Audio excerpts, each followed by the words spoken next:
చక్కని సీతకి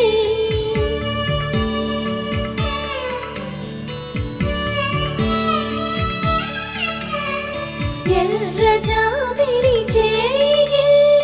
రాముడేడని అడుగుతుంటే చూడలేదని పెదవి చెప్పే చెప్పలేమని కనులు చెప్పే నల్ల పూసైన